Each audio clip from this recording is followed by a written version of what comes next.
आज हम एक बहुत ही खास विषय पर बात कर रहे हैं, भारत का संविधान ये बना कैसे।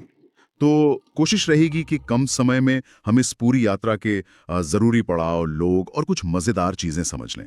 चलिए फिर। अच्छा, तो सबसे पहले ये संविधान सभा मतलब कॉन्स्टिट्यूएंट असेंबली, ये आइडिया आया कहाँ से? स्रोत कहता है कि 1928 की नेहरू रिपोर्ट में कुछ था। हाँ, बिल्कुल। मतलब वो एक शुरुआती कोशिश कह सकते हैं, पर जो साफ तौर पे ये विचार रखा वो थे एम.एन. रॉय 1934 में। एम.एन. रॉय 1934। ठीक है। जी। फिर 1935 में कांग्रेस ने इसे अपनी ऑफिशियल मांग बना लिया और फिर 1940 का जो अगस्त ऑफर था उसमें अंग्रेजों ने सिद्धांत रूप में हाँ कह दी। सिद्धांत रूप में, पर बनी कब असल में? असल में गठन हुआ 1946 के कैबिनेट मिशन प्लान के तहत। ओके, 1946। और फिर पहली मीटिंग हुई 9 दिसंबर 1946 को। पहले अध्यक्ष तो अस्थायी थे, डॉक्टर सच्चिदानंद सिन्हा। हाँ, बिल्कुल। वो सबसे सीनियर थे तो उन्हें चुना गया। फिर 2 दिन बाद ही 11 दिसंबर 1946 को डॉक्टर राजेंद्र प्रसाद स्थायी अध्यक्ष बन गए। और उपाध्यक्ष? H.C. मुखर्जी उपाध्यक्ष बने और B.N. राव थे संवैधानिक सलाहकार। ये भी दिलचस्प है कि शुरू में 389 सदस्य थे। 389? काफी ज्यादा। हाँ, पर बंटवारे के बाद ये संख्या घटकर 299 रह गई। अच्छा, 299 रह गई। ठीक है, तो ये सभा बन गई। अब ये बनाने की प्रक्रिया, कितना टाइम लगा इसमें? शुरू में लिखा है। हाँ। और ये आंकड़ा अक्सर पूछा जाता है। 2 साल 11 महीने और 18 दिन, करीब 3 साल। लगभग। दिखाता है कि कितना काम हुआ होगा। इस दौरान कुल 11 सत्र हुए, मतलब 165 दिन मीटिंग्स चलीं। और जो ड्राफ्ट बना उस पर भी तो खूब बहस हुई होगी। यकीनन। स्रोत बताता है कि जो ड्राफ्ट संविधान था उस अकेले पर 141 दिन चर्चा हुई। बाप रे। और खर्चा भी उस जमाने के हिसाब से करीब 64 लाख रुपीस आया था। 64 लाख काफी बड़ी रकम थी तब। बिल्कुल। तो इतनी मेहनत के बाद ये तैयार हुआ और अपनाया गया 26 नवंबर 1949 को। जिससे हम संविधान दिवस मनाते हैं। जी हाँ, अपनाया गया 26 नवंबर को। पर लागू करने के लिए खास दिन चुना गया 26 जनवरी 1950। हाँ, इसका कनेक्शन है ना। बिल्कुल। सन 1930 में इसी दिन पूर्ण स्वराज दिवस मनाने का फैसला हुआ था। तो उसी की याद में यह तारीख चुनी गई, हमारा गणतंत्र दिवस। ये बात तो बहुत दिलचस्प है। अच्छा, अब जाहिर है इतना बड़ा काम था तो समितियां बनी होंगी। हाँ, ड्राफ्टिंग कमेटी का नाम तो सब जानते हैं। जी। डॉक्टर अंबेडकर अध्यक्ष थे। हाँ, प्रारूप समिति तो सबसे प्रमुख थी ही, क्योंकि मसौदा उन्होंने तैयार किया। जी। पर अकेली नहीं थी, ये एक टीम एफर्ट था। बहुत सारी समितियां थी। जैसे कुछ और नाम? हाँ, जैसे जवाहरलाल नेहरू थे, उनके पास संघ संविधान समिति और संघ शक्ति समिति थी। ओके। सरदार पटेल के पास प्रांतीय संविधान समिति थी और मौलिक अधिकारों और अल्पसंख्यकों वाली सलाहकार समिति भी। अच्छा, पटेल के पास भी अहम जिम्मेदारियां थीं। जी। और सभा कैसे चलेगी उसके लिए संचालन समिति थी, जिसके अध्यक्ष डॉक्टर राजेंद्र प्रसाद खुद थे। हाँ, मतलब सबने मिलकर काम किया। श्रुत में कुछ अनोखी बातें भी हैं, जैसे ये कि हमारा संविधान हाथ से लिखा गया। ये सही है? बिल्कुल सही। और ये कमाल की बात है, प्रेम बिहारी नारायण रायजादा थे, उन्होंने अपनी बहुत सुंदर इटैलिक हैंडराइटिंग में से लिखा। हाथ से पूरा संविधान? जी हाँ, पूरा। और सिर्फ लिखा ही नहीं, शांति निकेतन के कलाकारों ने, नंदलाल बोस जैसे बड़े कलाकारों ने हर पन्ने को सजाया भी है। अरे वाह। इसकी 2 ओरिजिनल कॉपी हैं, हाथ से लिखी हुई, एक अंग्रेजी में एक हिंदी में, दोनों सजी हुई हैं। ये तो मतलब एक कलाकृति भी है। बिल्कुल। श्रोत में वो सूचियों का भी जिक्र है, यूनियन लिस्ट, स्टेट लिस्ट। हाँ, संघ सूची, राज्य सूची और समवर्ती सूची, ये शक्तियों का बंटवारा दिखाती हैं। संघ सूची पर केंद्र कानून बनाता है, राज्य वाली पर राज्य और समवर्ती पर दोनों बना सकते हैं। ठीक है, अब आते हैं संविधान की मुख्य बातों पर। स्रोत कहता है दुनिया का सबसे लंबा लिखित संविधान है। और क्या खास है? हाँ, सबसे लंबा तो है ही। इसमें संसदीय प्रणाली है जैसे ब्रिटेन में, ढांचा संघीय है पर केंद्र मजबूत है। और वो कठोरता और लचीलेपन का मिश्रण वाली बात। हाँ, मतलब कुछ चीजें बदलना बहुत मुश्किल है, विशेष बहुमत चाहिए, और कुछ चीजें आसानी से साधारण बहुमत से बदली जा सकती हैं। एक बैलेंस है। और स्वतंत्र न्यायपालिका है, मौलिक अधिकार है हमारे, राज्य की नीति निर्देशक तत्व हैं जो सरकार को गाइड करते हैं, और सबको वोट का अधिकार बिना भेदभाव के। एकल नागरिकता भी। हाँ, एकल नागरिकता, धर्मनिरपेक्षता, मतलब राज्य का कोई धर्म नहीं, और इमरजेंसी के प्रावधान भी हैं। ये सब मिलकर इसे खास बनाते हैं। अच्छा, शुरुआत में प्रस्तावना है, प्रीएम्बल। कहते हैं ये संविधान का आईना है। बिल्कुल। ये पूरे संविधान का सार, उसका दर्शन बताती है। भारत कैसा देश होगा, संप्रभु, समाजवादी, धर्मनिरपेक्ष, लोकतांत्रिक, गणराज्य। और लक्ष्य? लक्ष्य है न्याय, स्वतंत्रता, समानता और बंधुत्व, भाईचारा। लेकिन इसमें समाजवादी और धर्मनिरपेक्ष शब्द तो बाद में जोड़े गए थे ना? सही कहा, ये मूल प्रस्तावना में नहीं थे। समाजवादी, धर्मनिरपेक्ष और अखंडता, ये तीनों शब्द 1976 में जोड़े गए 42वें संशोधन से। 42वां संशोधन, ठीक है। इसकी अहमियत पर कोर्ट में भी बात हुई, कुछ केस का जिक्र है? हाँ, ये बहुत जरूरी है। पहले बेरुबारी केस 1960 में कोर्ट ने कहा कि ये संविधान का हिस्सा नहीं है। अच्छा। पर फिर केशवानंद भारती केस 1973 में कोर्ट ने अपना ही फैसला बदला, कहा कि प्रस्तावना संविधान का अभिन्न अंग है और ये मूल ढांचे का हिस्सा है। मूल ढांचा मतलब बेसिक स्ट्रक्चर? हाँ, जिसे संसद भी नहीं बदल सकती। बाद में LIC वाले केस 1995 में भी इसे संविधान का हिस्सा माना। तो कोर्ट ने इसकी अहमियत को पक्का कर दिया। चलिए अब आखिरी बात, इसके स्रोत। कहते हैं हमने कई देशों से चीजें ली हैं। हाँ बिल्कुल, और ये दिखाता है कि बनाने वाले कितने खुले दिमाग के थे। उन्होंने दुनिया भर के संविधान देखे। पर ये नकल नहीं थी? नहीं, नकल नहीं। जो अच्छा लगा और भारत के लिए सही लगा उसे अपनी जरूरतों के हिसाब से ढालकर अपनाया, अडेप्ट किया। सबसे ज्यादा असर किसका रहा? सबसे बड़ा स्रोत तो गवर्नमेंट ऑफ इंडिया एक्ट 1935 था। बहुत सारी प्रशासनिक चीजें वहीं से ली। और दूसरे देश? ब्रिटेन से संसदीय सिस्टम लिया, अमेरिका से मौलिक अधिकार और जुडिशियल रिव्यू, आयरलैंड से नीति निर्देशक तत्व, कनाडा, ऑस्ट्रेलिया? कनाडा से मजबूत केंद्र वाला संघीय ढांचा लिया, ऑस्ट्रेलिया से संवर्ती सूची, जर्मनी से इमरजेंसी में मौलिक अधिकारों का सस्पेंशन, और फ्रांस से? फ्रांस से स्वतंत्रता, समानता, बंधुत्व के आदर्श जो प्रस्तावना में है। तो कई जगह से प्रेरणा ली गई है। हाँ, सोवियत संघ से मौलिक कर्तव्य लिए, साउथ अफ्रीका से संशोधन की प्रक्रिया, मतलब जहां से जो अच्छा मिला उसे लिया। वाकई एक व्यापक नजरिया था। तो ये थी हमारे संविधान बनने की कहानी संक्षेप में। सच में लगता है कि कितनी सोच समझ और मेहनत लगी होगी। भारतीय संविधान ये सिर्फ एक कानून की किताब नहीं है, ये हमारे देश की कहानी की तरह है, उसकी शुरुआत। बिल्कुल। आज हम उसी कहानी के पहले 2 हिस्सों को जरा गहराई से देखेंगे। भाग 1 जो बताता है कि भारत क्या है, कहां तक फैला है, और भाग 2 जो ये तय करता है कि इस भारत का नागरिक कौन है। तो चलिए देखते हैं ये बुनियाद कैसे रखी गई। बिल्कुल। संविधान की शुरुआत ही होती है भारत की भौगोलिक और राजनीतिक पहचान तय करने से। हाँ। अनुच्छेद 1 साफ कहता है, India that is Bharat shall be a union of states, मतलब भारत यानी इंडिया राज्यों का एक संघ होगा। यहीं पर ये जो शब्द है राज्यों का संघ, ये दिलचस्प है। राज्यों का महासंघ या फेडरेशन ऑफ स्टेट्स क्यों नहीं कहा गया? सही सवाल है। राज्यों का संघ ये दिखाता है कि भारत के राज्य किसी समझौते का नतीजा नहीं है। अच्छा। और इसलिए उन्हें संघ से अलग होने का कोई अधिकार नहीं है। ये भारत की अखंडता को दिखाता है। समझ गया। और इसी सोच को आगे बढ़ाते हैं अनुच्छेद 2 और 3 जो संसद को काफी शक्तियां देते हैं। हाँ, अनुच्छेद 2 तो नए राज्यों को शामिल करने की बात करता है। जी, जैसे बाहर के किसी क्षेत्र को भारत में मिलाना हो। लेकिन अनुच्छेद 3 वो तो और भी महत्वपूर्ण है। ये संसद को अधिकार देता है कि वो किसी मौजूदा राज्य की सीमा बदल दे। सीमा बदल दे मतलब? हाँ, उसका क्षेत्र घटा दे, बढ़ा दे, या 2 राज्यों को मिला दे, या एक राज्य को तोड़कर नया राज्य बना दे। यहाँ तक कि राज्य का नाम भी बदल सकती है संसद। अरे, और इसके लिए क्या राज्य की सहमति जरूरी है? देखिए, संविधान कहता है कि राष्ट्रपति ऐसे किसी बिल को संसद में लाने से पहले प्रभावित राज्य या राज्यों के विधानमंडल को उनकी राय जानने के लिए भेजेंगे। लेकिन संसद उस राय को मानने के लिए बाध्य नहीं है।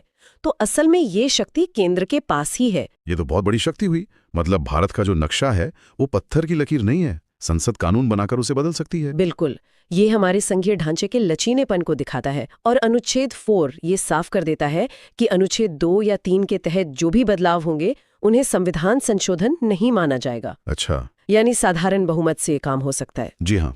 तो ये तो हुई भारत के क्षेत्र की बात, उसके ढांचे की बात। अब आते हैं उस सवाल पर जो शायद उस वक्त और भी पेचीदा था। इस जमीन पर रहने वाले लोगों में से नागरिक कौन है? खासकर जब देश का बंटवारा हुआ था, इतनी उथल पुथल थी। सही कहा। यहीं से संविधान का भाग 2 शुरू होता है, नागरिकता। अनुच्छेद 5 सबसे पहले बात करता है संविधान लागू होने के समय की नागरिकता की। मतलब 26 जनवरी 1950 को कौन नागरिक था? हाँ, कौन था? तो इसके अनुसार वो हर व्यक्ति भारत का नागरिक बना जिसका उस समय भारत में अधिवास था, यानी वो यहीं रह रहा था और साथ में 3 में से कोई एक शर्त पूरी करता हो। 3 शर्तें कौन सी? पहली, या तो वो खुद भारत के क्षेत्र में जन्मा हो। दूसरी, या उसके माता पिता में से कोई भारत में जन्मा हो। या तीसरी, वो संविधान लागू होने से ठीक पहले कम से कम 5 साल से मामूली तौर पर भारत में रह रहा हो। ठीक है, ये तो उस वक्त जो लोग यहाँ थे उनकी बात हो गई, लेकिन बंटवारे की वजह से तो लाखों लोग पाकिस्तान से भारत आए थे, उनका क्या? बिल्कुल, उनके लिए है अनुच्छेद 6। इसमें एक तारीख बहुत महत्वपूर्ण है, 19 जुलाई 1948। 19 जुलाई 1948। जी, ये क्यों?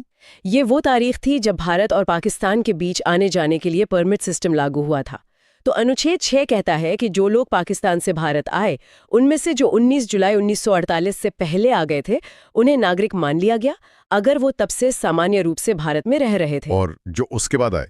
जो उस तारीख को या उसके बाद आए, उन्हें नागरिकता के लिए रजिस्ट्रेशन करवाना पड़ा, और रजिस्ट्रेशन के लिए शर्त थी कि आवेदन देने से पहले वो कम से कम 6 महीने भारत में रह चुके हों। अच्छा, तो प्रक्रिया थोड़ी अलग थी। और जो लोग भारत से पाकिस्तान चले गए थे, उनके लिए है अनुच्छेद 7। ये कहता है कि अगर कोई व्यक्ति 1 मार्च 1947 के बाद भारत से पाकिस्तान चला गया, तो उसे भारत का नागरिक नहीं समझा जाएगा। 1 मार्च 1947, ये तारीख भी अहम है। जी हाँ, हालांकि इसमें एक और बात थी, अगर ऐसा कोई व्यक्ति बाद में भारत सरकार से पुनर्वास का परमिट लेकर वापस भारत लौट आता है, तो उस पर फिर अनुच्छेद 6 लागू हो सकता था, यानी वो रजिस्ट्रेशन के लिए आवेदन कर सकता था। अच्छा, जो भारतीय मूल के लोग उस समय विदेशों में रह रहे थे, उनके लिए भी कुछ था? हाँ, बिल्कुल। अनुच्छेद 8 उनके लिए है। अगर कोई व्यक्ति खुद या उसके माता पिता या दादा दादी में से कोई अविभाजित भारत में जन्मा था और वो सामान्य रूप से विदेश में रह रहा है, तो वो उस देश में भारत के राजनयिक प्रतिनिधि के पास अपना नाम रजिस्टर करवाकर भारत का नागरिक बन सकता था। ठीक है, और एक और जरूरी बात शायद अनुच्छेद 9 में है, एकल नागरिकता के बारे में। बिल्कुल सही। अनुच्छेद 9 साफ करता है कि अगर कोई व्यक्ति अपनी मर्जी से किसी दूसरे देश की नागरिकता ले लेता है, तो उसकी भारतीय नागरिकता खत्म हो जाएगी। मतलब भारत दोहरी नागरिकता को मान्यता नहीं देता। तो ये सारे अनुच्छेद मिलके संविधान लागू होने के वक्त और उसके आसपास की जटिल स्थितियों को संभालते हैं। जी हाँ। लेकिन नागरिकता तो एक ऐसी चीज है जो समय के साथ बदलती है, नए सवाल उठते हैं। हाँ। भविष्य के लिए क्या व्यवस्था की गई? यहीं पर अनुच्छेद 10 और 11 आते हैं। अनुच्छेद 10 कहता है कि जो भी व्यक्ति इन शुरुआती अनुच्छेदों के तहत भारत का नागरिक बन गया है, वो आगे भी नागरिक बना रहेगा, लेकिन ये संसद द्वारा बनाए जाने वाले किसी भी कानून के अधीन होगा। अच्छा, मतलब संसद कानून बना के शर्तें बदल सकती है? हाँ, और अनुच्छेद 11 तो संसद को पूरी शक्ति देता है। ये कहता है कि संसद को नागरिकता हासिल करने, खत्म करने और नागरिकता से जुड़े किसी भी अन्य मामले पर कानून बनाने का पूरा अधिकार होगा। तो संविधान ने सिर्फ शुरुआत की, नींव रखी, लेकिन नागरिकता के नियम बनाने का, उन्हें बदलने का पूरा जिम्मा संसद को सौंप दिया। बिल्कुल।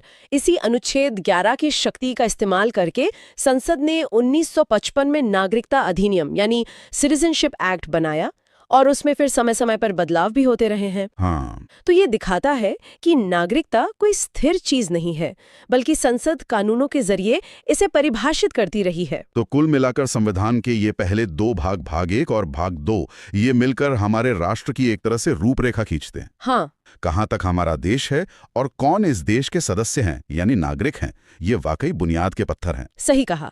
ये सिर्फ कानूनी नियम नहीं है, ये बताते हैं कि भारत एक राष्ट्र के रूप में कैसे बना और कौन इसका हिस्सा है। नागरिकता की शर्तें, चाहे वो जन्म से हो, वंश से हो या निवास से हो या बाद में रजिस्ट्रेशन से, सब कुछ स्पष्ट करने की कोशिश की गई है। और साथ ही संसद को भविष्य की जरूरतों के हिसाब से कानून बदलने का अधिकार भी दिया गया है। नमस्कार, आज हम भारतीय संविधान के एक बहुत ही अहम हिस्से पर बात करने वाले हैं। जी, भाग 3, मौलिक अधिकार। हाँ, ये अनुच्छेद 12 से 35 तक हैं और अक्सर इन्हें हमारे लोकतंत्र की, आप कह सकते हैं, रीढ़ की हड्डी कहा जाता है। बिल्कुल। ये अधिकार सिर्फ नागरिकों के लिए ही नहीं, बल्कि कुछ हद तक भारत में रहने वाले सभी व्यक्तियों को मिलते हैं।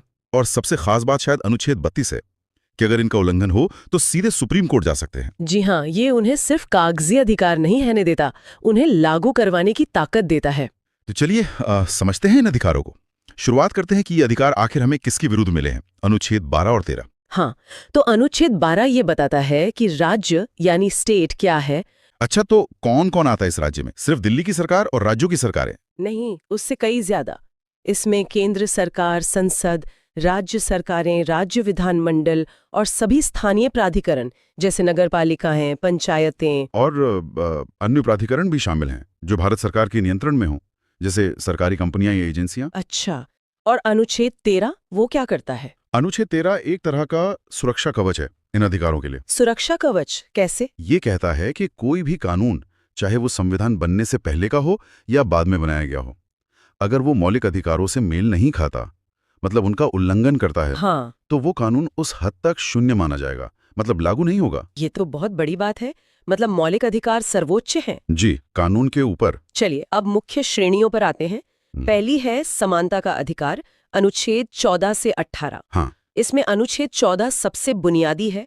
कानून के सामने सब बराबर हैं और सबको कानून का समान संरक्षण मिलेगा। मतलब कोई भेदभाव नहीं। जी। और अनुच्छेद 15 इसी को और स्पष्ट करता है। कहता है कि राज्य, धर्म, जाति, लिंग, जन्मस्थान वगैरह के आधार पर कोई भेदभाव नहीं करेगा। लेकिन इसमें कुछ अपवाद भी हैं, है ना? जैसे महिलाओं, बच्चों के लिए विशेष प्रावधान। बिल्कुल, और सामाजिक और शैक्षिक रूप से पिछड़े वर्गों के लिए भी। ये असल में समानता लाने के लिए जरूरी माना गया, जिसे हम सकारात्मक कार्रवाई कहते हैं। ठीक है।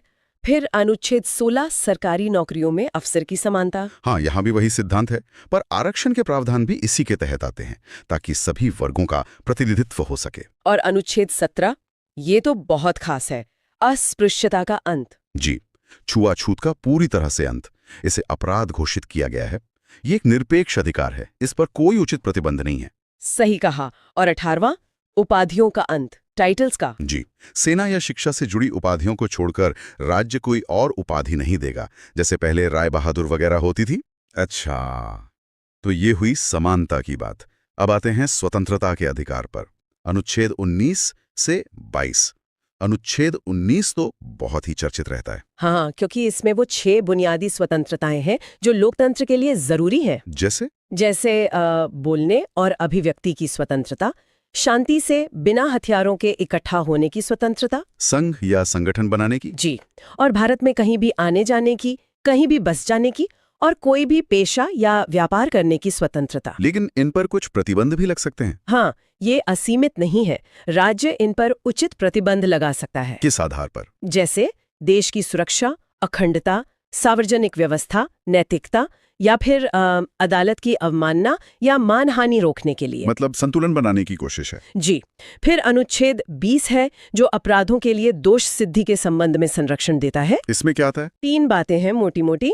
एक तो ये कि किसी को उस काम के लिए सजा नहीं मिलेगी जो करते समय कानूनन अपराध नहीं था। दूसरा, एक ही अपराध के लिए एक से ज्यादा बार सजा नहीं। और तीसरा, किसी को अपने ही खिलाफ गवाही देने के लिए मजबूर नहीं किया जा सकता। अच्छा, और अनुच्छेद 21, जीवन और व्यक्तिगत स्वतंत्रता का अधिकार। इसे तो बहुत व्यापक बताया जाता है। हाँ, ये सबसे महत्वपूर्ण अधिकारों में से एक है। सुप्रीम कोर्ट ने इसकी व्याख्या समय के साथ बहुत विस्तृत की है। जैसे? इसमें सिर्फ जीने का मतलब सांस लेना नहीं, बल्कि गरिमा के साथ जीना शामिल है।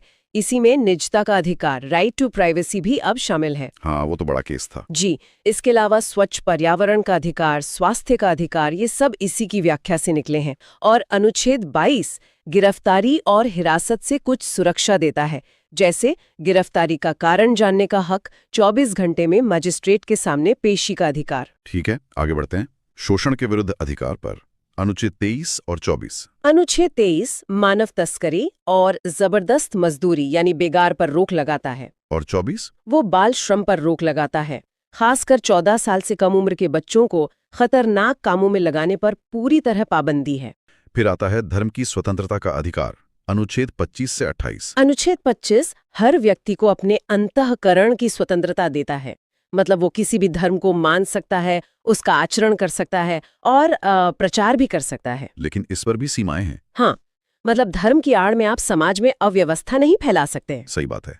और अनुच्छेद 26? वो धार्मिक समूहों को अपने धार्मिक मामलों का प्रबंधन करने की स्वतंत्रता देता है, जैसे संस्थाएं बनाना, संपत्ति रखना आदि। और 27? वो कहता है कि किसी व्यक्ति को किसी विशेष धर्म के प्रचार के लिए टैक्स देने को मजबूर नहीं किया जा सकता। यानी राज्य का कोई धर्म नहीं होगा एक तरह से। जी, राज्य धर्मनिरपेक्ष रहेगा।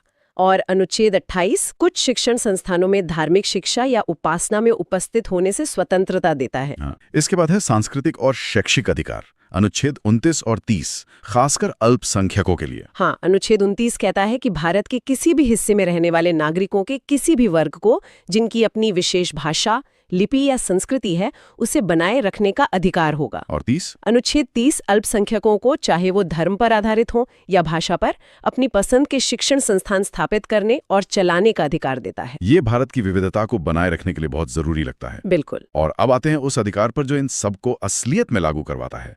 अनुच्छेद 32 संवैधानिक उपचारों का अधिकार। जी, डॉक्टर अंबेडकर ने इसे संविधान का हृदय और आत्मा कहा था। क्यों? क्योंकि अगर ये न हो तो बाकी सारे अधिकार सिर्फ घोषणाएं बनकर रह जाते। ये अधिकार हर नागरिक को ये शक्ति देता है कि अगर उसके मौलिक अधिकारों का हनन होता है तो वो सीधे सुप्रीम कोर्ट जा सकता है। सुप्रीम कोर्ट इन अधिकारों को लागू करवाने के लिए रिट जारी कर सकता है, जैसे बंदी प्रत्यक्षीकरण या हेबियस कॉर्पस। हाँ, मतलब शरीर को पेश करो। जी, गैरकानूनी हिरासत के खिलाफ।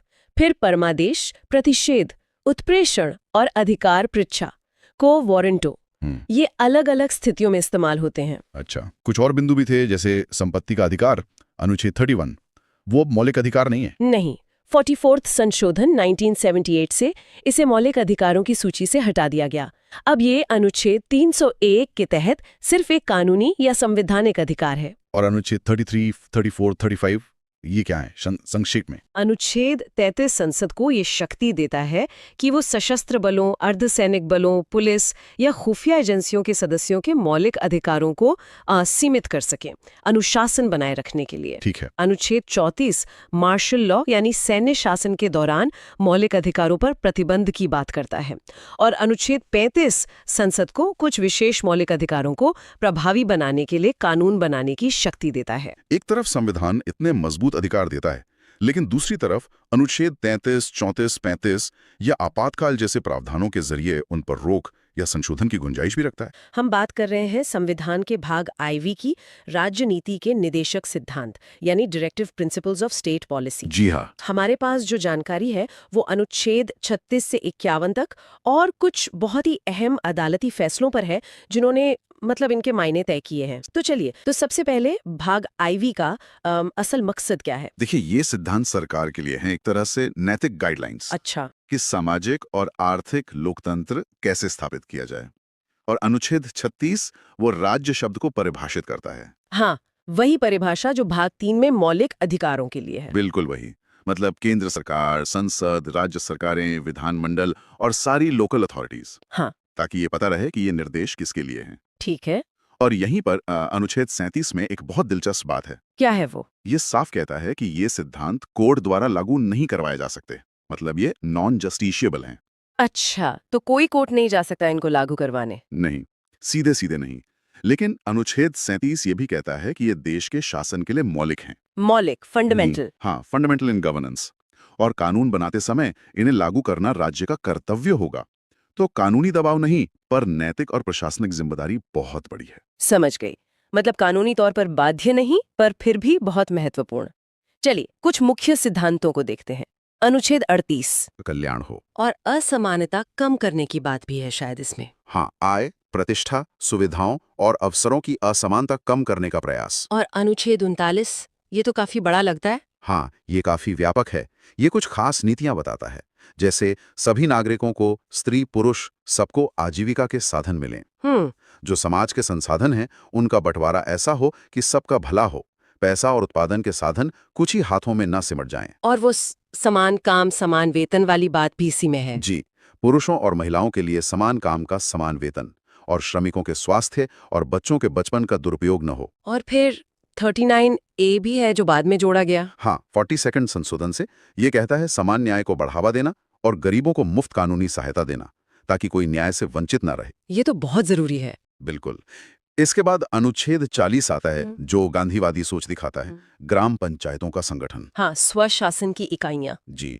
फिर अनुच्छेद 41 है, जो कुछ स्थितियों में जैसे बेरोजगारी, बुढ़ापा, बीमारी में काम, शिक्षा और लोक सहायता के अधिकार की बात करता है। और 42? अनुच्छेद 42 काम की अच्छी मानवीय दशाएं और मैटरनिटी रिलीफ यानी प्रसूति सहायता की बात करता है। ठीक है। और 43?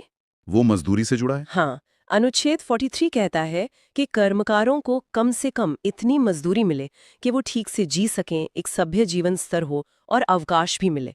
इसमें कुटीर उद्योगों को बढ़ावा देने की बात भी है। और फिर 43A भी है, जो उद्योगों में कर्मकारों की भागीदारी की बात करता है। जी, ये भी 42वें संशोधन से आया। मैनेजमेंट में वर्कर्स का पार्टिसिपेशन। अच्छा, अब आता है अनुच्छेद 44, यूनिफॉर्म सिविल कोड।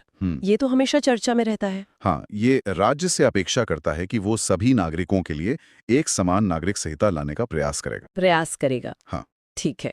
और अनुच्छेद 45? शिक्षा वाला। हाँ। पहले इसमें 14 साल तक के बच्चों की मुफ्त और अनिवार्य शिक्षा थी। हाँ। पर 86 में संशोधन 2002 के बाद शिक्षा का अधिकार तो अनुच्छेद 21A में मौलिक अधिकार बन गया। हाँ, राइट टू एजुकेशन। तो अब अनुच्छेद 45 का फोकस बदल गया है। अब ये 6 साल से कम उम्र के बच्चों की देखभाल और शिक्षा के प्रावधान पर जोर देता है। Early childhood care and education. ठीक है। इसके बाद कमजोर वर्गों के लिए भी कुछ है? जी, अनुच्छेद 46 ये कहता है कि राज्य अनुसूचित जातियों, जनजातियों और दूसरे कमजोर वर्गों के शैक्षिक और आर्थिक हितों को बढ़ावा देगा और उन्हें सामाजिक अन्याय और शोषण से बचाएगा। और स्वास्थ्य? वो अनुच्छेद 47 में है। लोगों का पोषण स्तर, जीवन स्तर ऊंचा करना, लोक स्वास्थ्य में सुधार करना, ये राज्य का प्राथमिक कर्तव्य है। इसी में शायद नशीले पदार्थों पर रोक की बात भी है। हाँ, स्वास्थ्य के लिए हानिकारक नशीले पेय और ड्रग्स के सेवन को रोकने का प्रयास करना भी इसी में आता है। फिर कृषि और पर्यावरण पर आते हैं। अनुच्छेद 48। अनुच्छेद 48 कृषि और पशुपालन को आधुनिक, वैज्ञानिक तरीके से संगठित करने को कहता है। खासकर गायों और दूसरे दुधारू पशुओं की नस्ल सुधारने और उनके वध को रोकने की बात है इसमें। और 48A? ये भी बाद में जुड़ा। जी, 42वें संशोधन से। ये पर्यावरण की सुरक्षा और सुधार और वनों और वन्य जीवों की रक्षा की बात करता है। ये तो आज के समय में बहुत ही प्रासंगिक है। बिल्कुल। फिर अनुच्छेद 49 है, राष्ट्रीय महत्व के स्मारकों, स्थानों और वस्तुओं का संरक्षण। ठीक है। अब शासन प्रणाली से जुड़े हुए अनुच्छेद 50। ये बहुत महत्वपूर्ण है। न्यायपालिका को कार्यपालिका से अलग करना, सेपरेशन ऑफ पावर्स के लिए। हाँ, शक्तियों का पृथक्करण। और आखिर में अनुच्छेद 51। ये भारत की विदेश नीति का आधार है। अंतर्राष्ट्रीय शांति और सुरक्षा को बढ़ावा देना, राष्ट्रों के बीच अच्छे संबंध रखना, अंतर्राष्ट्रीय कानूनों और संधियों का सम्मान करना और विवादों को मध्यस्थता से सुलझाना। तो ये थे अनुच्छेद 36 से 51 तक के मुख्य निर्देशक सिद्धांत। संक्षेप में हमने देख लिए, पर जैसा हमने शुरू में कहा, ये कोर्ट में लागू नहीं होते। जी हाँ। और यहीं पर भाग 3 के मौलिक अधिकारों के साथ इनका मतलब एक जटिल रिश्ता बनता है ना? बिल्कुल। क्योंकि मौलिक अधिकार तो लागू करवाए जा सकते हैं। बिल्कुल। और इसी रिश्ते पर सुप्रीम कोर्ट के कुछ बहुत ही लैंडमार्क फैसले आए हैं। हाँ, उनकी बात करते हैं। सबसे पहले वो चंपकम दुराईराजन मामला 1951 का। जी। उसमें कोर्ट ने साफ कहा कि निदेशक सिद्धांत यानी DPSPs मौलिक अधिकारों के अधीन रहेंगे। अगर दोनों में टकराव हो तो मौलिक अधिकार मान्य होंगे। DPSPs के लिए मौलिक अधिकारों को कम नहीं किया जा सकता। यानी उस समय मौलिक अधिकार ऊपर थे। हाँ, फिर आया 1967 में गोलकनाथ मामला। इसमें कोर्ट ने और भी कड़ा रुख लिया। कहा कि संसद मौलिक अधिकारों को कम करने के लिए संविधान में संशोधन कर ही नहीं सकती। अच्छा, तो संसद की शक्ति पर ही सवाल उठ गया। हाँ, एक तरह से। लेकिन फिर आया वो ऐतिहासिक केशवानंद भारती मामला 1973 में। ये तो बहुत सुना है। इसने क्या बदला? इसने गोलकनाथ के फैसले को पलट दिया। कोर्ट ने कहा कि संसद संविधान के किसी भी हिस्से में संशोधन कर सकती है, मौलिक अधिकारों में भी। लेकिन वो संविधान की मूल संरचना या बुनियादी ढांचे को नहीं बदल सकती। ये बेसिक स्ट्रक्चर डॉक्ट्रिन यहीं से आई। तो संशोधन हो सकता है, पर एक सीमा के अंदर। बिल्कुल। इसने संसद की शक्ति वापस दी, पर एक लगाम के साथ। और फिर मिनर्वा मिल्स 1980 का। हाँ, मिनर्वा मिल्स मामले में कोर्ट ने इस संतुलन को और मजबूत किया। कोर्ट ने कहा कि मौलिक अधिकार और निर्देशक सिद्धांत दोनों संविधान के लिए जरूरी हैं। इनके बीच का संतुलन और सामंजस्य ये खुद संविधान की मूल संरचना का हिस्सा है। अच्छा, मतलब दोनों के बीच बैलेंस? जी, संसद संशोधन करके इस बैलेंस को खत्म नहीं कर सकती, किसी एक को दूसरे पर पूरी तरह हावी नहीं कर सकती। तो अगर हम इन सब फैसलों को एक साथ देखें तो क्या तस्वीर बनती है? मौलिक अधिकारों में है और सामाजिक कल्याण, जिसका लक्ष्य निदेशक सिद्धांत रखते हैं, इनके बीच एक संतुलन बनाने की कोशिश की है। ये दोनों एक दूसरे के विरोधी नहीं, बल्कि पूरक हैं, जैसे रथ के दो पहिए। सही। नमस्कार, आज हम भारतीय संविधान के एक बहुत खास हिस्से पर बात कर रहे हैं। ये वो हिस्सा है जो हमें अधिकारों के साथ साथ हमारी जिम्मेदारियों की भी याद दिलाता है। जी हाँ, नागरिकों के मौलिक कर्तव्य। हमारे पास है संविधान का भाग IVA, अनुच्छेद 51A। इसे, जैसा हम जानते हैं, 1976 में 42वें संशोधन के जरिए जोड़ा गया था।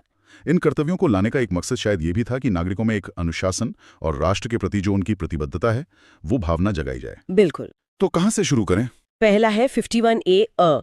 ये कहता है कि हर नागरिक का ये कर्तव्य है कि वो संविधान का पालन करें और उसके आदर्शों, संस्थाओं, राष्ट्रध्वज और राष्ट्रगान का आदर करे। या गान के सम्मान तक की बात नहीं है।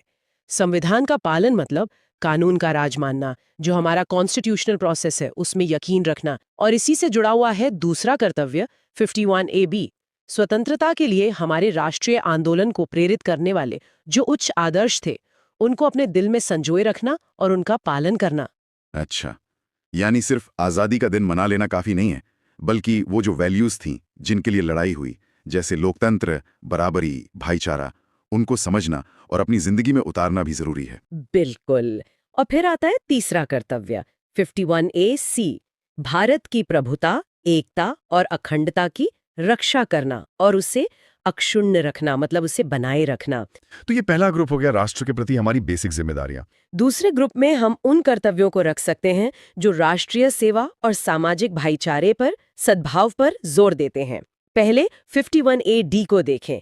देश की रक्षा करना और जब जरूरत पड़े, आह्वान किया जाए तो राष्ट्र की सेवा करना। देश की रक्षा, इसका मतलब सिर्फ फौज में जाना है या इसका कुछ और बड़ा मतलब है? बिल्कुल, लेकिन राष्ट्र की सेवा तो कई तरह से हो सकती है।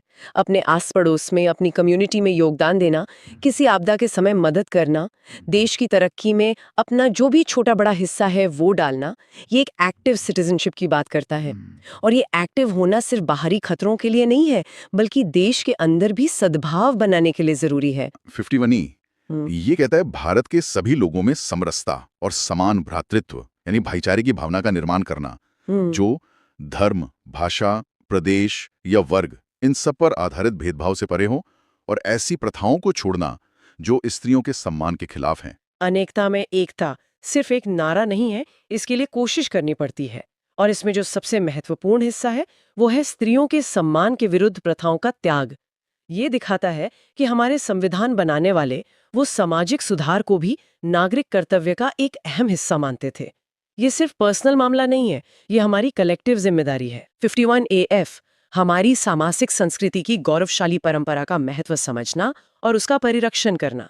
सामाजिक संस्कृति, या जिसे कॉम्पोजिट कल्चर कहते हैं, उसका मतलब है हमारी मिलीजुली विरासत, जिसमें बहुत सारी धाराएं आकर एक साथ बहती हैं। तो इसका मतलब सिर्फ पुरानी इमारतों या कह लें आर्ट को बचाना नहीं है, बल्कि वो जो डाइवर्सिटी है, साथ रहने की जो भावना है, जो हमारी पहचान है, उसको जिंदा रखना है। इसके बाद कौन से कर्तव्य आते हैं? अनुच्छेद G, H और I की बात करें। हाँ, तीसरा समूह हम कह सकते हैं पर्यावरण, वैज्ञानिक सोच और नागरिक जिम्मेदारी। पहले 51A को लेते हैं, प्राकृतिक पर्यावरण की रक्षा करना और उसका संवर्धन करना।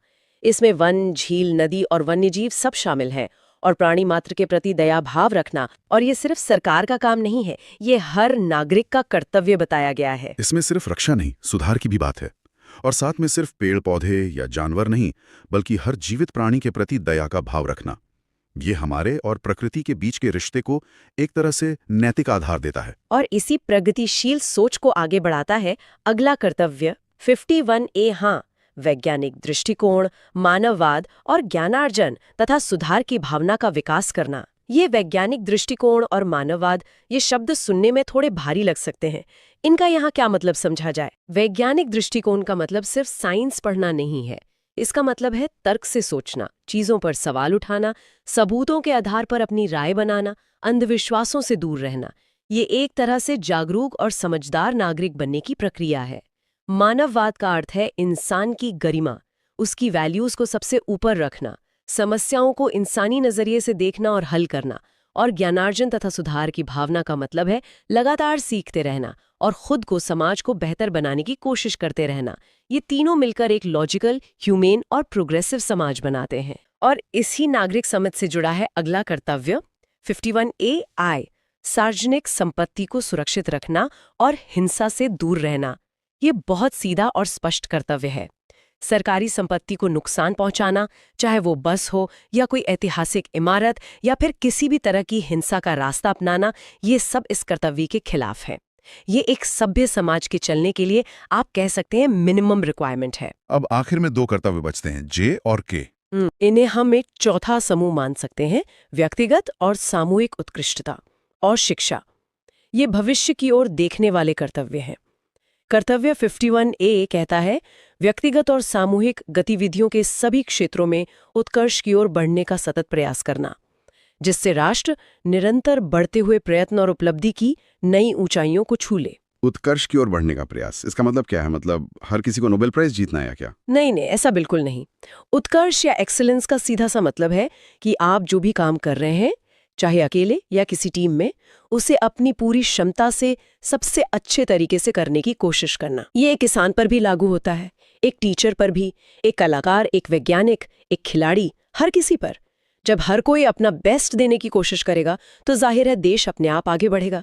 ये लगातार इम्प्रूवमेंट और डेवलपमेंट की बात है। और अंतिम कर्तव्य 51A के, ये तो शायद बाद में जोड़ा गया था, है ना? हाँ बिल्कुल, ये कर्तव्य 86वें संविधान संशोधन अधिनियम 2002 से जोड़ा गया था। ये कहता है यदि आप माता पिता या संरक्षक हैं तो 6 साल से 14 साल तक की आयु वाले अपने बच्चे या जैसा भी मामला हो, प्रतिपाल्य को शिक्षा के अवसर प्रदान करना। अच्छा, तो ये खासतौर पे पेरेंट्स या गार्डियंस के लिए है। जी, इसे जोड़ने से जो शिक्षा का अधिकार है, जो अब अनुच्छेद 21A के तहत एक मौलिक अधिकार भी है, उसे और बल मिला। ये दिखाता है कि बच्चों की शिक्षा सिर्फ सरकार की ही नहीं बल्कि परिवार की भी एक अहम जिम्मेदारी है। ये हमारी आने वाली पीढ़ी को मजबूत बनाने की दिशा में एक बहुत महत्वपूर्ण कर्तव्य है। आज हम भारतीय संविधान के एक बहुत ही अहम हिस्से पर, मतलब भाग वी पर बात करेंगे। जी, भाग वी, जो अनुच्छेद 52 से शुरू होकर 123 तक जाता है। हाँ, और ये अनुच्छेद हमारी संघीय सरकार की जो रूपरेखा है, कार्यपालिका और संसद, उसे तय करते हैं। बिल्कुल, हमारे पास ये सारे अनुच्छेद हैं और आज कोशिश रहेगी कि इनकी जो मुख्य बातें हैं उन्हें सरल तरीके से समझें, ताकि ये पूरा ढांचा साफ हो जाए, राष्ट्रपति से लेकर संसद के कामकाज तक। तो फिर चलिए शुरू करते हैं। जी। सबसे पहले देश के प्रमुख, अनुच्छेद 52, ये कहता है कि भारत का एक राष्ट्रपति होगा। यहां से कहानी शुरू होती है। हाँ बिल्कुल, और तुरंत बाद अनुच्छेद 53 ये साफ करता है कि संघ की जो सारी कार्यकारी शक्ति है वो राष्ट्रपति में ही निहित होगी। अच्छा, और उनका चुनाव? उसके लिए है अनुच्छेद 54 और 55। ये चुनाव की पूरी प्रक्रिया बताते हैं, कौन वोट देगा, कैसे होगा, वो सब। और कार्यकाल, योग्यताएं? हाँ, वो भी सब है। अनुच्छेद 56 में 5 साल का कार्यकाल बताया गया है। 57 कहता है कि वो दोबारा भी चुने जा सकते हैं। ठीक है। और 58 में है योग्यताएं, भारत का नागरिक हो, 35 साल की उम्र हो, वगैरह। 59 में पद की शर्तें हैं, जैसे वो सांसद या विधायक नहीं हो सकते। शपथ और हटाने की प्रक्रिया भी होगी। जी, अनुच्छेद 60 में शपथ या प्रतिज्ञान का प्रारूप है, और अनुच्छेद 61 वो महाभियोग यानी इम्पीचमेंट की प्रक्रिया बताता है। ये काफी विस्तृत है। और 62 ये पक्का करता है कि अगर पद खाली हो तो चुनाव समय पर हो जाए। तो ये हुआ राष्ट्रपति पद का मूल ढांचा। लेकिन कुछ और अनुच्छेद भी थे, 70 से 73। हाँ, वो भी राष्ट्रपति से ही जुड़े हैं। अनुच्छेद 70 है आकस्मिक स्थितियों के लिए, मतलब अगर कोई ऐसी स्थिति आ जाए जिसका जिक्र नहीं है तो राष्ट्रपति के काम कैसे होंगे। अच्छा। 71 चुनाव संबंधी विवादों को देखता है, और 72 बहुत महत्वपूर्ण है, राष्ट्रपति की क्षमादान शक्ति, सजा माफ करना, कम करना। हाँ, ये काफी सुना है। और 73 संघ की कार्यकारी शक्ति का विस्तार बताता है कि वो किन विषयों तक फैली हुई है। स्पष्ट है। तो राष्ट्रपति के बाद आते हैं उपराष्ट्रपति, अनुच्छेद 63। जी, अनुच्छेद 63 कहता है कि भारत का एक उपराष्ट्रपति होगा, और 64 तुरंत उनकी एक मुख्य भूमिका बताता है, वो राज्यसभा के पदेन सभापति होंगे। अच्छा, मतलब एक्स ऑफिशियो चेयरमैन। हाँ, फिर अनुच्छेद 65 बताता है कि कब उपराष्ट्रपति राष्ट्रपति के तौर पर काम करेंगे, और उनका चुनाव, कार्यकाल। अनुच्छेद 66 में चुनाव की प्रक्रिया है, 67 में कार्यकाल जो 5 साल का है, और हटाने की प्रक्रिया, 68 पद खाली होने पर चुनाव का समय बताता है, और 69 में उनकी शपथ का प्रारूप है। ठीक है, तो राष्ट्रपति और उपराष्ट्रपति दोनों पदों के लिए स्पष्ट व्यवस्था है।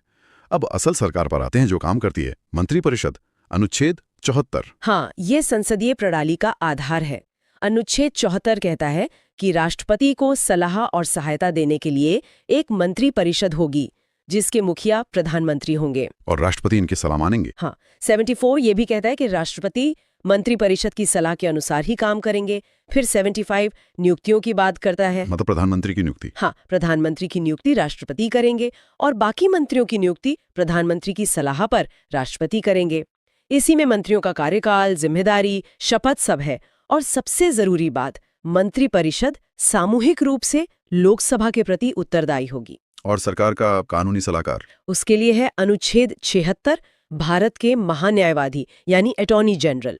राष्ट्रपति इनकी नियुक्ति करते हैं। अच्छा। अनुच्छेद 77 भारत सरकार के कार्य संचालन के बारे में है कि सारे काम राष्ट्रपति के नाम से होंगे, और 78 प्रधानमंत्री के कर्तव्य बताता है, राष्ट्रपति को सूचना देना वगैरह। ठीक है, ये हुई कार्यपालिका। हाँ। अब आते हैं विधायिका पर, यानी संसद। अनुच्छेद 79। जी, अनुच्छेद 79 कहता है कि संघ के लिए एक संसद होगी, और इसमें कौन कौन शामिल है? राष्ट्रपति और 2 सदन, राज्यसभा और लोकसभा। हाँ, राष्ट्रपति भी संसद का हिस्सा हैं, ये ध्यान रखना जरूरी है। बिल्कुल।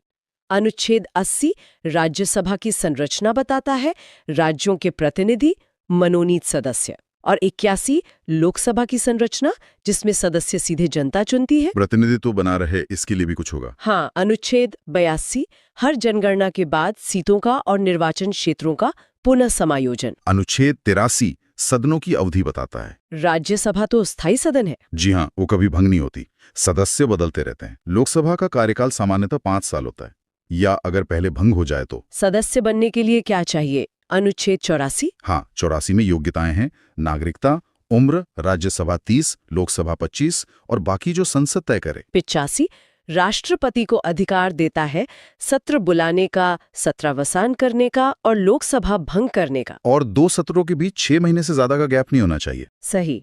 फिर 86 और 87 राष्ट्रपति के अभिभाषण और संदेशों से जुड़े हैं। 88 मंत्रियों और महान्यायवादी को सदनों में बोलने का अधिकार देता है, भले ही वो सदस्य न हो। अब सदनों के अंदर की व्यवस्था, पीठासीन अधिकारी। जी, अनुच्छेद 89 से 92 तक राज्यसभा के सभापति, उपराष्ट्रपति और उपसभापति के बारे में है, उनकी भूमिका, पद रिक्ति हटाना वगैरह। और लोकसभा के लिए? वैसे ही अनुच्छेद 93 से 96 तक लोकसभा के अध्यक्ष, स्पीकर और उपाध्यक्ष, डिप्यूटी स्पीकर के बारे में है। चुनाव, पद रिक्ति हटाना, उनकी शक्तियां जब हटाने का प्रस्ताव विचाराधीन हो। इनके वेतन भत्ते और संसद का स्टाफ? अनुच्छेद 97 इनके वेतन भत्तों की बात करता है, जो संसद तय करती है, और 98 हर सदन के लिए एक अलग सचिवालय की व्यवस्था करता है। ठीक है, अब आते हैं संसद के रोज के काम पर। अनुच्छेद 99। 99 में है सदस्यों द्वारा शपथ या प्रतिज्ञान, सीट लेने से पहले ये जरूरी है। और वोटिंग, कोरम? वो अनुच्छेद 100 में है, फैसले बहुमत से होते हैं। कोरम यानी गण पूर्ति के लिए सदन के कुल सदस्यों का 1/10 होना जरूरी है, वरना कार्यवाही नहीं हो सकती, और सदन में सीट खाली होने पर भी काम चलता रहता है। अगर कोई सदस्य अयोग्य हो जाए? हाँ, तो अनुच्छेद 101 बताता है कि सीट कैसे खाली होगी, इस्तीफा, 60 दिन गैर हाजिरी आदि। 102 बताता है कि अयोग्यता के आधार क्या है, लाभ का पद, दिवालियापन, दल बदल कानून। इस पर फैसला कौन करता है? अनुच्छेद 103 के मुताबिक राष्ट्रपति करते हैं, चुनाव आयोग की राय लेकर। और 104 में दंड है अगर कोई अयोग्य व्यक्ति सदन में बैठता है या वोट देता है। संसद के सदस्यों को कुछ विशेषाधिकार भी तो होंगे, प्रिविलेज? हाँ, बहुत जरूरी। अनुच्छेद 105 इसमें संसद में बोलने की आजादी सबसे अहम है, मतलब सदन में कहीं बात पर कोर्ट केस नहीं हो सकता। और भी कई विशेषाधिकार है। 106 उनके वेतन भत्तों से जुड़ा है। ये सब संसद की स्वतंत्रता के लिए है। अब आते हैं सबसे मुख्य काम, कानून बनाना। अनुच्छेद 107। जी, 107 साधारण विधेयकों को पेश करने और पास करने की प्रक्रिया बताता है। किसी भी सदन में पेश हो सकता है, दोनों से पास होना जरूरी है। अगर दोनों सदन सहमत ना हो तो अनुच्छेद 108 में संयुक्त बैठक यानी जॉइंट सिटिंग का प्रावधान है। राष्ट्रपति बुलाते हैं, अध्यक्षता लोकसभा अध्यक्ष करते हैं। लेकिन ये धन विधेयकों पर लागू नहीं होता? नहीं, धन विधेयकों और संविधान संशोधन विधेयकों पर नहीं। धन विधेयकों के लिए अनुच्छेद 109 में अलग प्रक्रिया है। क्या है वो प्रक्रिया? पहली बात, ये सिर्फ लोकसभा में पेश हो सकते हैं।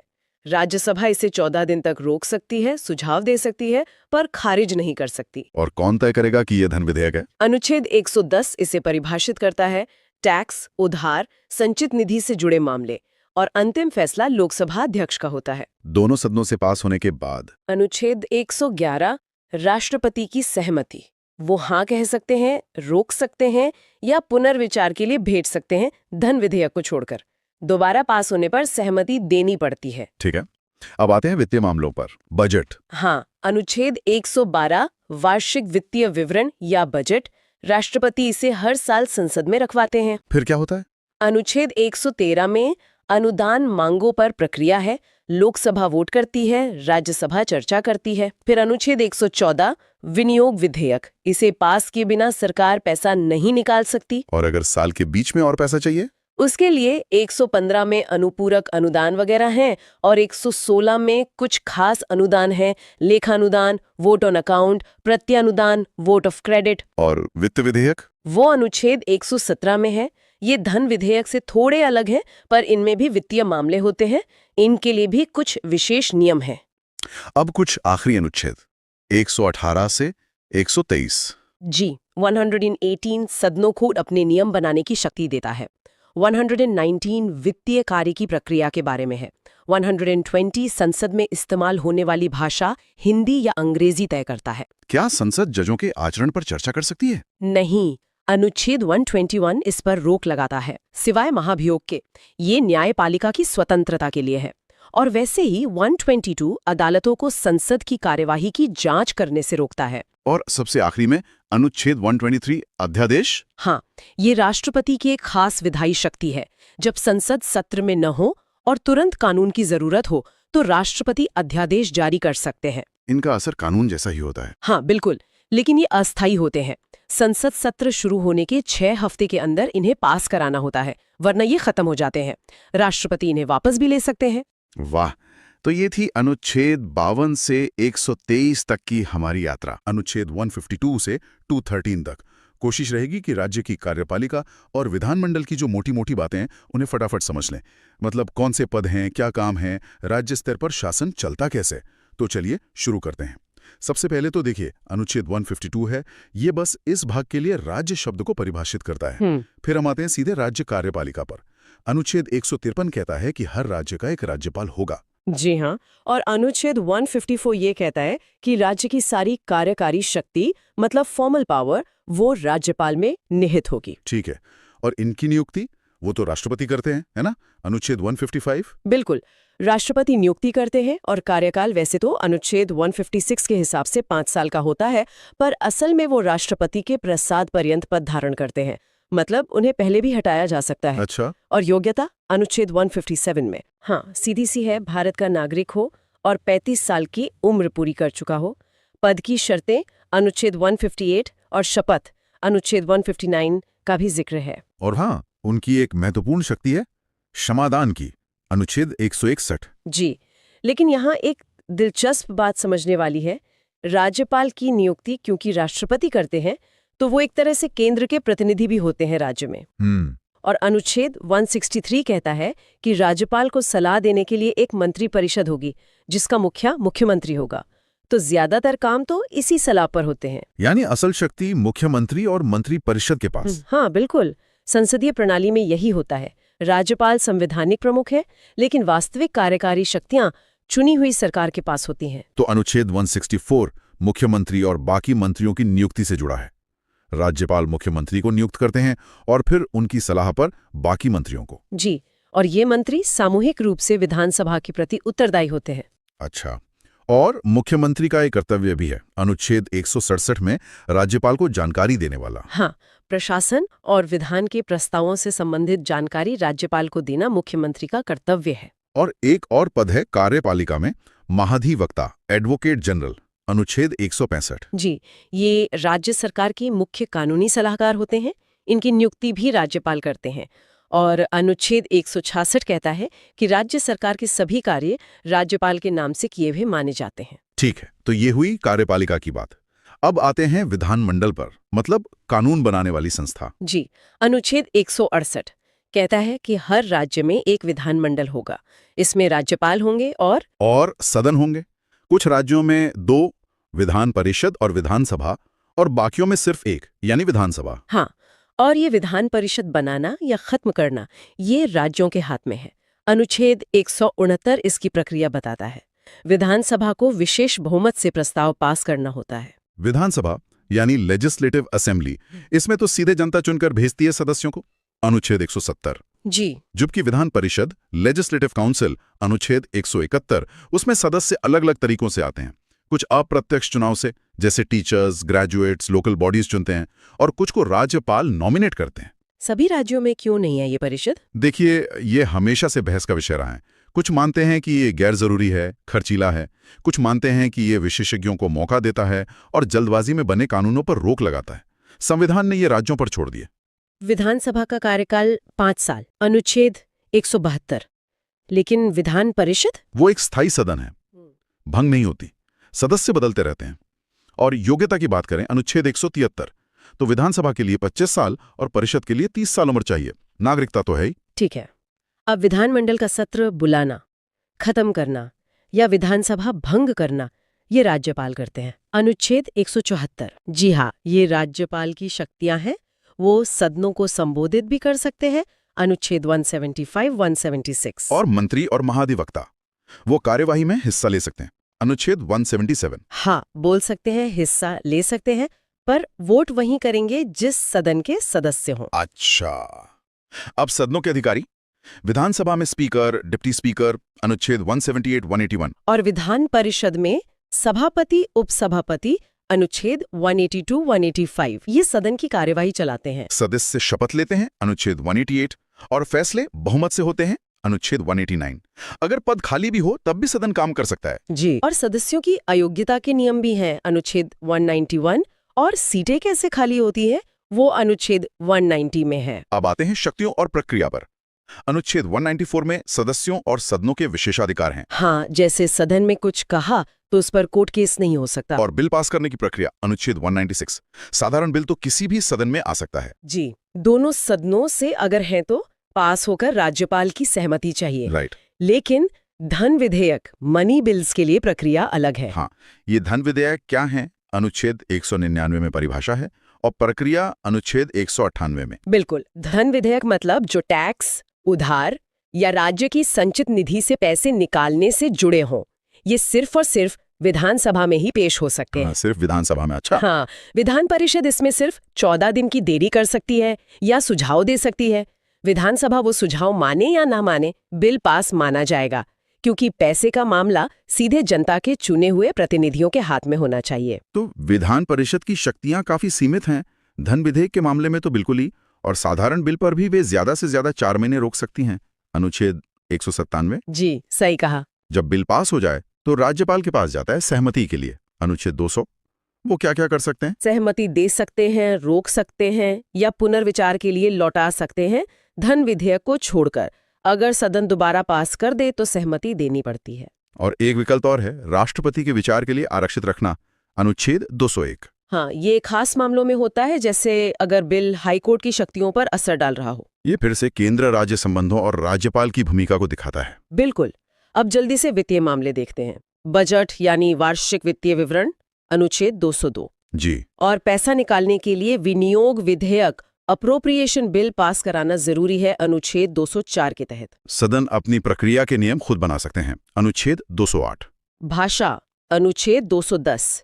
हिंदी, अंग्रेजी या राज्य की राजभाषा। और एक महत्वपूर्ण बात अनुच्छेद 212 में है, अदालतें विधानमंडल की कार्यवाही की जांच नहीं कर सकती कि प्रक्रिया में कोई गड़बड़ी हुई या नहीं। ठीक है।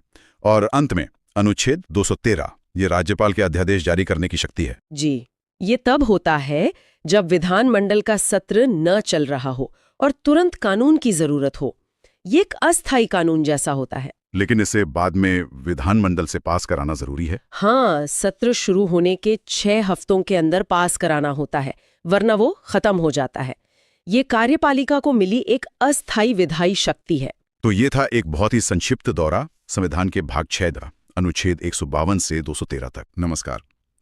आज हम भारतीय संविधान की गहराइयों में उतर रहे हैं। हमारा ध्यान रहेगा संविधान के अनुच्छेद 124 से 151 और फिर अनुच्छेद 214 से 237 पर। हाँ, ये अनुच्छेद सुप्रीम कोर्ट, सीएजी और फिर राज्यों के उच्च न्यायालयों और निचली अदालतों की रूपरेखा बनाते हैं। जी। तो चलिए शुरू करते हैं देश की सर्वोच्च अदालत सुप्रीम कोर्ट से। जी हाँ। अनुच्छेद 124 ये इसकी स्थापना और गठन की बात करता है ना? हाँ, जी हाँ, कि भारत का एक सर्वोच्च न्यायालय होगा और इसमें जजों की नियुक्ति कैसे होगी, उनकी संख्या जो संसद बदल सकती है और सेवा शर्तें, ये सब भी इसी के इर्द गिर्द है। अच्छा। हाँ। और फिर अनुच्छेद 125 उनके वेतन के बारे में है। हाँ, और 126 में कार्यकारी मुख्य न्यायाधीश की नियुक्ति का जिक्र है, अगर चीफ जस्टिस उपलब्ध न हो। और कभी कभी कोरम पूरा ना हो तो उसके लिए भी कुछ है। हाँ, अनुच्छेद 127 में तदर्थ न्यायाधीश मतलब एड हॉक जलिस की नियुक्ति की बात है, और 128 में सेवानिवृत्त जजों को भी बुलाया जा सकता है। तो मतलब काम रुकना नहीं चाहिए, ये हाँ, सोच है। बिल्कुल। ये सब तो प्रक्रिया से जुड़ी बातें हैं, लेकिन अनुच्छेद 129 बहुत महत्वपूर्ण है। Supreme court court of record होगा। अब अगर शक्तियों की बात करें हाँ। तो कई तरह के क्षेत्राधिकार हैं। हाँ, जैसे अनुच्छेद 131 मूल क्षेत्राधिकार, मतलब केंद्र और राज्यों के बीच या राज्यों के आपस के झगड़े सीधे सुप्रीम कोर्ट सुनेगा। सही। फिर है अपील का क्षेत्राधिकार। अनुच्छेद 132 संवैधानिक मामलों में अपील, 143 सिविल मामलों में और 134 आपराधिक मामलों में। हाँ, हाईकोर्ट के फैसलों के खिलाफ। लेकिन इसमें कुछ शर्तें होती होंगी।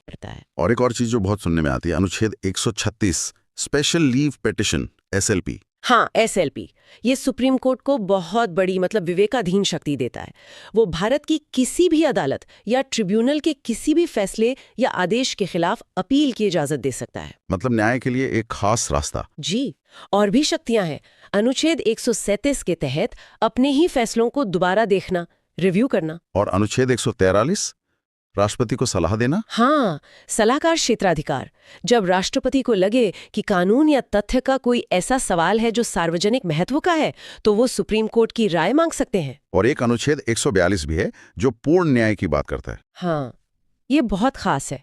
ये सुप्रीम कोर्ट को किसी भी मामले में पूर्ण न्याय करने के लिए कोई भी जरूरी आदेश देने की शक्ति देता है, और वो आदेश पूरे देश में लागू होता है। इसमें मामलों का ट्रांसफर 139A, नियम बनाने की शक्ति 145, स्टाफ 146 वगैरह सब आ जाता है। जी, ये पूरा सेट सुप्रीम कोर्ट को स्वतंत्र और शक्तिशाली बनाता है। अच्छा, अब सुप्रीम कोर्ट के बाद आते हैं एक और बहुत जरूरी पद पर, नियंत्रक एवं महालेखा परीक्षक CAG, अनुच्छेद 148 से 151। हाँ, CAG सरकार के खर्चों पर नजर रखने वाली संस्था। अनुच्छेद 148 इनकी नियुक्ति, शपथ और सेवा शर्तों के बारे में है।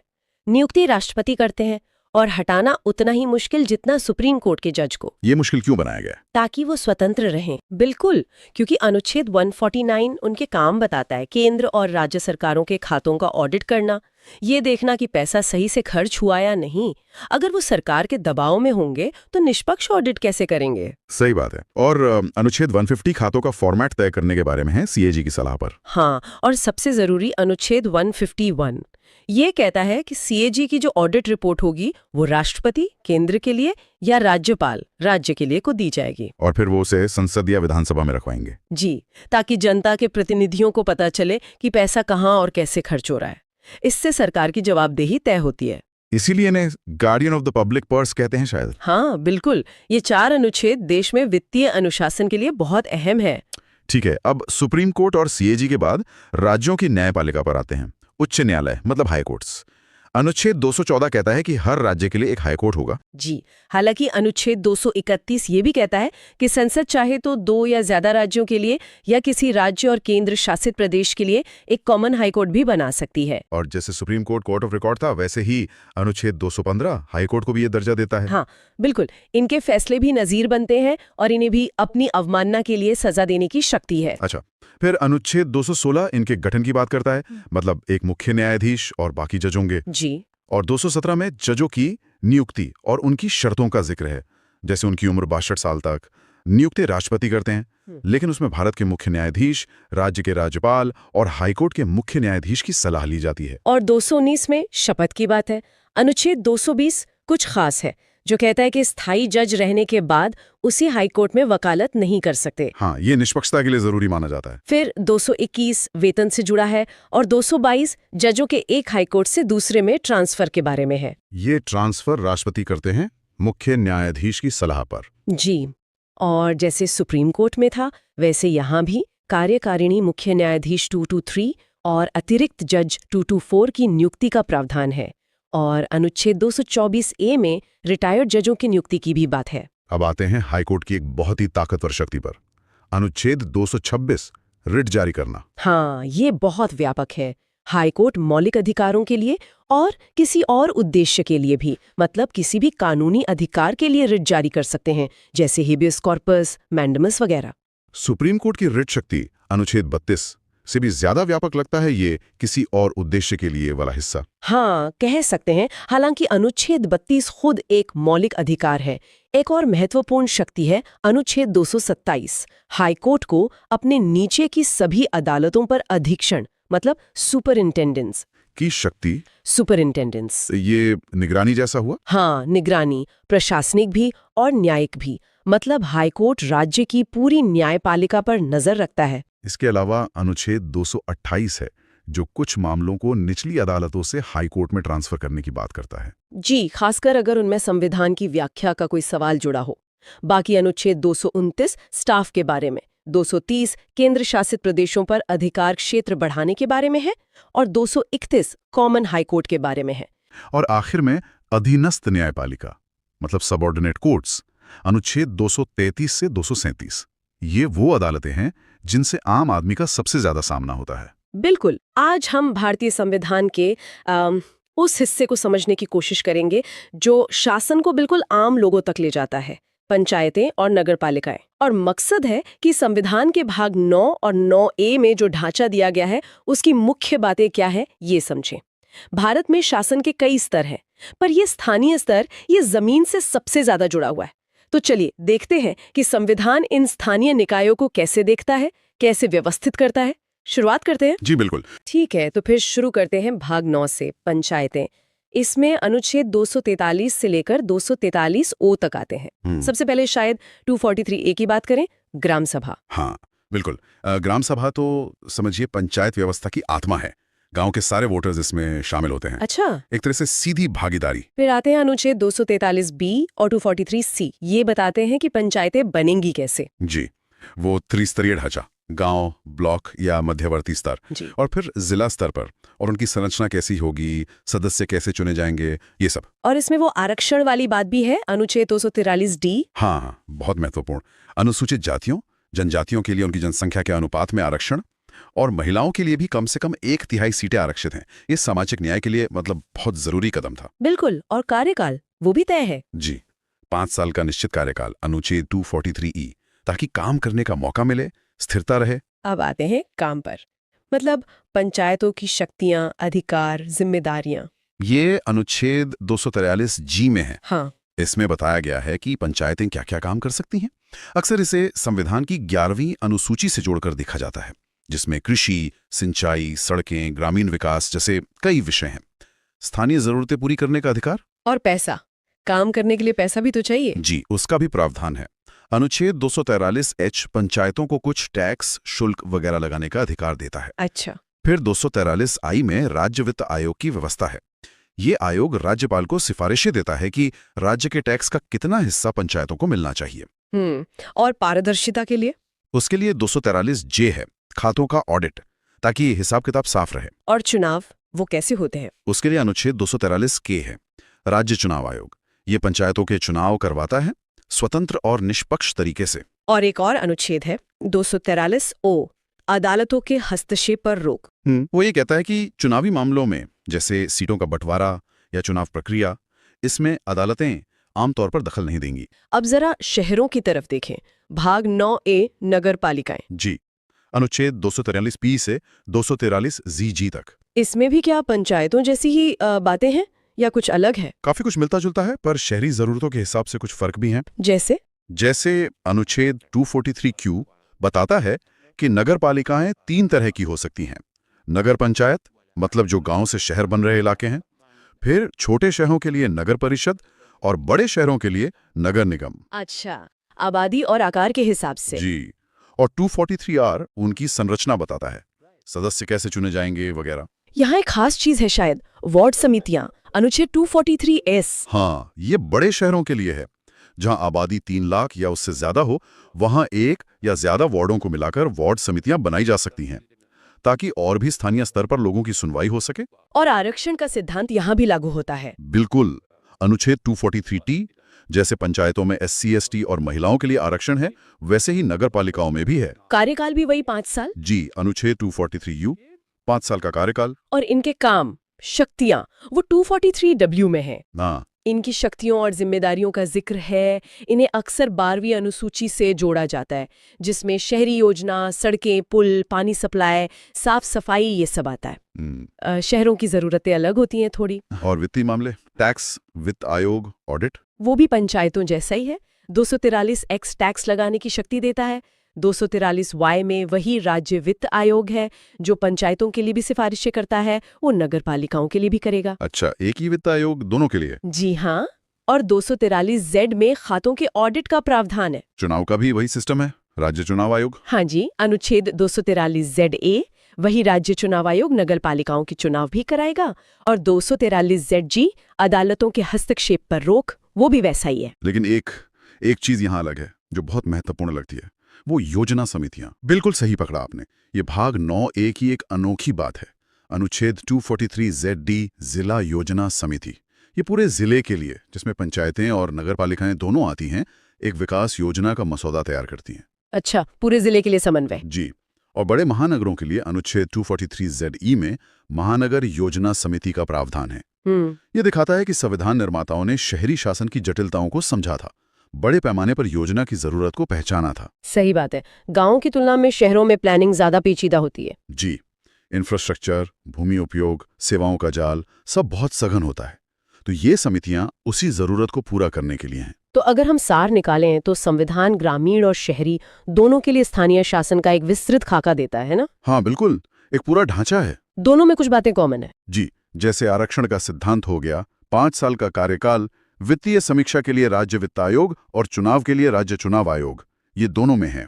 और मुख्य अंतर देखें तो गांव में ग्राम सभा है जो सीधी भागीदारी का मंच है। शहरों में उस तरह की ग्राम सभा नहीं है, पर वार्ड समितियां हैं बड़े शहरों में। और सबसे बड़ा अंतर शायद वो योजना समितियां हैं, जिला योजना समिति और महानगर योजना समिति, जो सिर्फ शहरी भाग 9A में है। ये योजना पर विशेष जोर दिखाता है। तो ये स्पष्ट है कि संविधान ने स्थानीय स्वशासन को मजबूती देने के लिए काफी सोचा है। संरचना, शक्तियां, चुनाव, वित्त, सबका जिक्र है। ये जमीनी लोकतंत्र की दिशा में एक बहुत बड़ा संवैधानिक प्रयास है। और इन सब अनुच्छेदों के पीछे की जो सोच है, जो मंशा है, वो अहम है। वो है स्थानीय समुदायों को सशक्त करना, फैसलों को उन लोगों के करीब लाना जिन पर उनका सीधा असर पड़ता है, मतलब विकेंद्रीकरण। सबसे पहले देखते हैं आपातकाल, मतलब मुश्किल हालातों के लिए संविधान में क्या व्यवस्था है। हाँ, तो देखिए, संविधान में ना 3 तरह के आपातकाल का जिक्र है। पहला अनुच्छेद 352 राष्ट्रीय आपातकाल। राष्ट्रीय आपातकाल मतलब जब युद्ध हो या कोई बाहर से हमला करे या देश के अंदर ही आप कह सकते हैं सशस्त्र विद्रोह हो जाए। इसमें सबसे बड़ी बात यह है कि अनुच्छेद 19 वाले मौलिक अधिकार सस्पेंड हो जाते हैं। ओ, जैसे बोलने की आजादी वगैरह? हाँ बिल्कुल, वो निलंबित हो जाते हैं। अच्छा, और दूसरा है अनुच्छेद 356। हाँ, ये है राष्ट्रपति शासन। हाँ, ये तो सुना है काफी। ये तब लगता है जब किसी राज्य में, मतलब संवैधानिक व्यवस्था फेल हो गई हो, सरकार संविधान के हिसाब से ना चल पा रही हो, तो इसमें राज्य की विधानसभा भंग या सस्पेंड हो सकती है। और तीसरा कौन सा है? तीसरा है अनुच्छेद 360 वित्तीय आपातकाल। वित्तीय आपातकाल, हाँ, जब देश की आर्थिक स्थिरता, मतलब फाइनेंशियल स्टेबिलिटी, खतरे में हो। इसमें तो सरकारी अफसरों, यहाँ तक कि जजों की सैलरी भी कम की जा सकती है। खैर, ये भारत में कभी लगा नहीं है आज तक। ये जानना वाकई जरूरी है कि संविधान ने ऐसी स्थितियों के लिए भी सोचा। अच्छा, अब बात करते हैं संशोधनों की, क्योंकि संविधान तो समय के साथ बदला भी है ना? बिल्कुल, ये कोई पत्थर की लकीर नहीं है। देखिए, पहला संशोधन तो 1951 में ही आ गया था। हाँ बिल्कुल, शुरू में ही। हाँ, उसने जैसे भाषण की आज़ादी पर कुछ सीमाएं लगाईं और वो 9वीं अनुसूची जोड़ी ताकि भूमि सुधार कानूनों को चुनौती न दी जा सके। और फिर वो एक बड़ा वाला संशोधन आया था, 42nd, जिसे मिनी संविधान भी कहते हैं। हाँ, 42वां संशोधन 1976, वो बहुत ही बड़ा था, आपातकाल के टाइम पर आया था। इसने राज्य के नीति निर्देशक सिद्धांतों को ज्यादा अहमियत दी मौलिक अधिकारों से। पहली बार मौलिक कर्तव्य जोड़े गए और हाँ, न्यायपालिका की शक्ति थोड़ी कम करने की कोशिश हुई। लेकिन फिर उसको पलटा भी गया है ना 44th संविधान संशोधन से। सही कहा आपने। 44th संविधान संशोधन 1978 आया। उसने 42वें की कई चीजें बदली, मतलब नागरिकों के अधिकार फिर से मजबूत किए, संपत्ति का अधिकार मौलिक अधिकारों से हटा दिया और राष्ट्रीय आपातकाल लगाने की शर्तें भी सख्त कर दी। तो एक तरह से संतुलन बनाने की कोशिश हुई। हाँ बिल्कुल। अच्छा, कुछ और संशोधन जो सीधे आम लोगों से जुड़े हैं? हाँ, जैसे वोटिंग की उम्र कम हुई थी। बिल्कुल। 61वां संशोधन 1989, वोट देने की उम्र 21 से घटाकर 18 साल कर दी गई। बहुत बड़ा कदम था ये। हाँ, बहुत से युवा जुड़ गए। और शिक्षा वाला, वो भी बहुत जरूरी। 86वां संशोधन 2002, 6 से 14 साल के बच्चों के लिए शिक्षा को मौलिक अधिकार बना दिया। ये तो बहुत ही महत्वपूर्ण है। हाँ जी। और फिर आरक्षण से जुड़े भी कई संशोधन हुए हैं। हाँ बताइए। जैसे 93वां 2005 हाँ। जिसने ओबीसी के लिए निजी शिक्षण संस्थानों में भी आरक्षण लागू किया।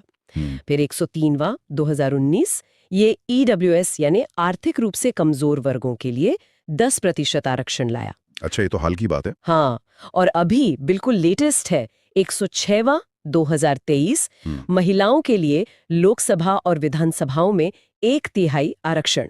हालांकि ये लागू परिसीमन के बाद होगा। तो ये दिखाता है कि समाज की जरूरतें कैसे संविधान में झलकती हैं। बिल्कुल।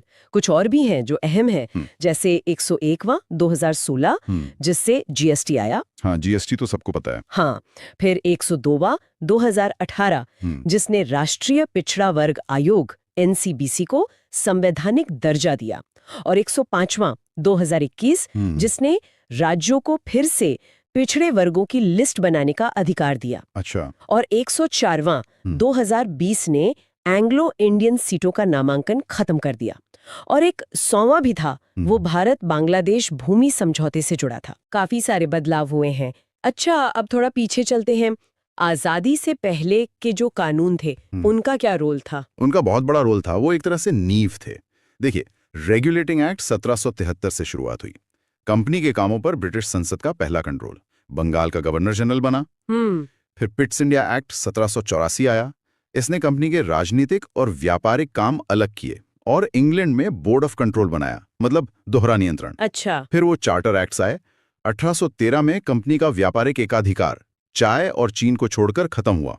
1833 में तो वो पूरी तरह प्रशासनिक बॉडी बन गई और भारत का गवर्नर जनरल बना। और सिविल सर्विसेज। हाँ, 1853 के एक्ट से खुली प्रतियोगिता शुरू हुई, सिद्धांत में भारतीयों के लिए भी। फिर 1857 का विद्रोह हुआ। हाँ, उसके बाद तो सब बदल गया।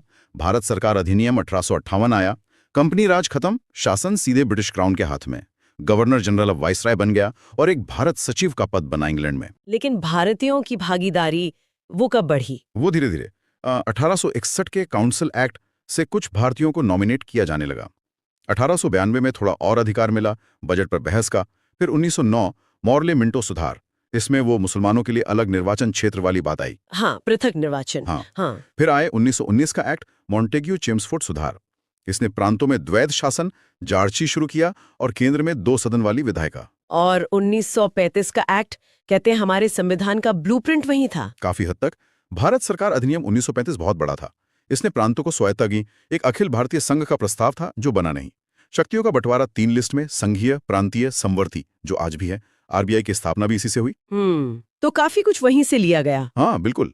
और आखिर में आया भारतीय स्वतंत्रता अधिनियम 1947, जिसने ब्रिटिश राज खत्म किया, भारत पाकिस्तान का बंटवारा किया और हमें अपना संविधान बनाने की शक्ति दी। तो इन सब बातों को अगर हम समेटें तो क्या सार निकलता है?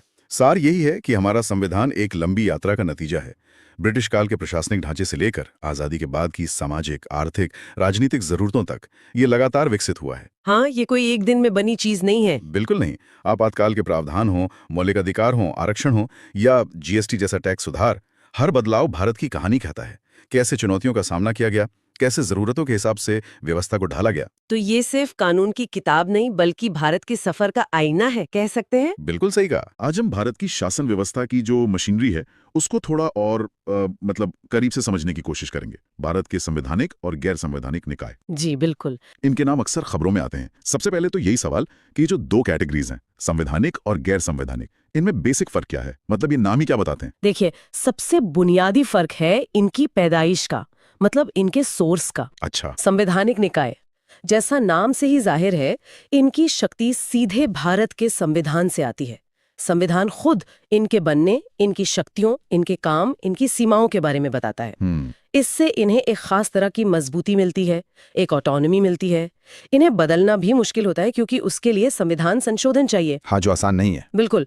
और दूसरी तरफ है गैर संवैधानिक निकाय, ये संविधान से नहीं बनते। तो फिर कैसे? ये या तो संसद के किसी कानून, किसी एक्ट से बनते हैं, जिन्हें हम संविधिक या स्टैट्यूटरी बॉडी कहते हैं। अच्छा, स्टैट्यूटरी। हाँ, या फिर ये सरकार के किसी कार्यकारी आदेश मतलब एग्जीक्यूटिव रेजोल्यूशन से बनते हैं। ओके। इन्हें अक्सर किसी खास जरूरत को पूरा करने के लिए बनाया जाता है, कोई रेगुलेशन करना हो, कोई जांच करनी हो।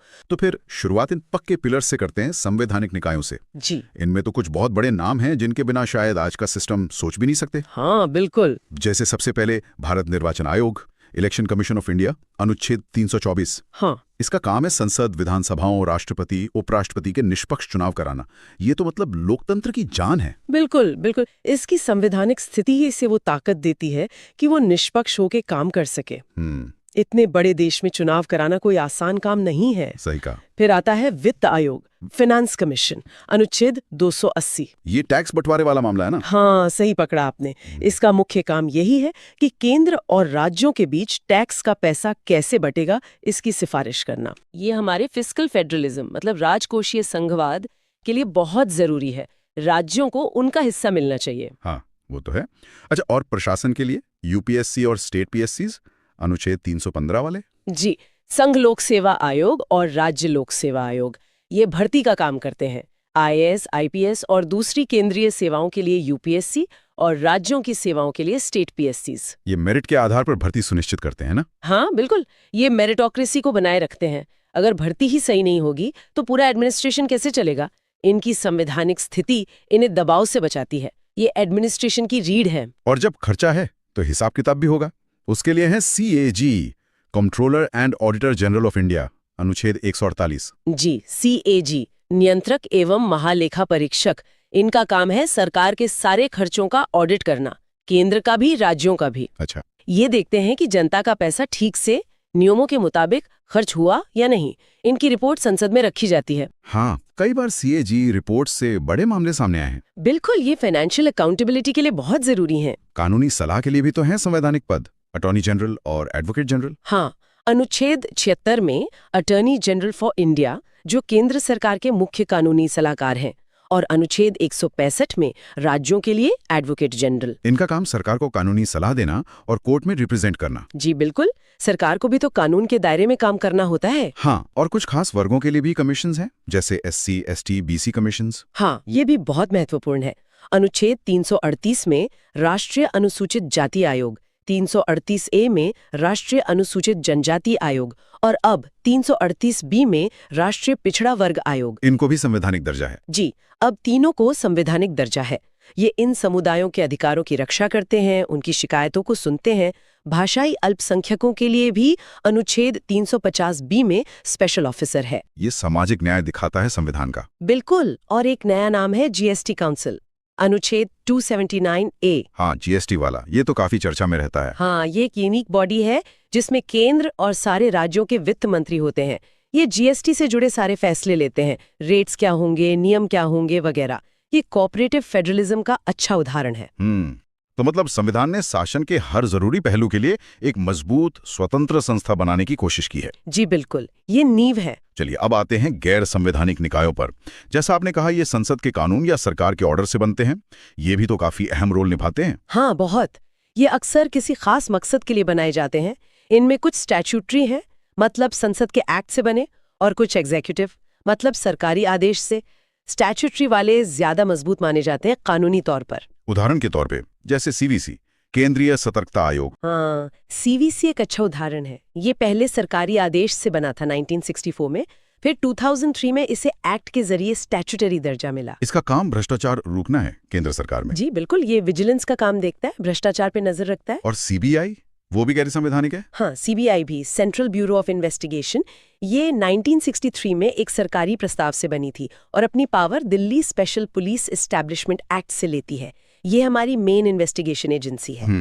इसके अलावा मानवाधिकार के लिए NHRC और सूचना के अधिकार के लिए CIC। हाँ, दोनों स्टैट्यूटरी हैं। नेशनल ह्यूमन राइट्स कमीशन 1993 में बना, मानवाधिकार उल्लंघन के मामलों को देखता है, और सेंट्रल इंफॉर्मेशन कमीशन 2005 में RTI एक्ट के तहत बना। RTI वाला? हाँ, ये सुनिश्चित करता है कि लोगों को सरकारी जानकारी मिले। ये दोनों ही नागरिक अधिकारों के लिए बहुत जरूरी हैं। ट्रांसपेरेंसी और अकाउंटेबिलिटी बढ़ाते हैं। और लोकपाल और लोकायुक्त, वो भी इस कैटेगरी में है? जी, लोकपाल और लोकायुक्त एक्ट 2013 के तहत बने ये भी स्टैट्यूटरी हैं। इनका काम है भ्रष्टाचार के आरोपों की जांच करना, कुछ खास पब्लिक सर्वेंट्स के खिलाफ। अच्छा, और नीति आयोग, जो प्लानिंग कमीशन की जगह आया। हाँ, नीति आयोग, ये 2015 में सरकारी प्रस्ताव से बना, तो ये एग्जीक्यूटिव बॉडी है, स्टैट्यूटरी नहीं।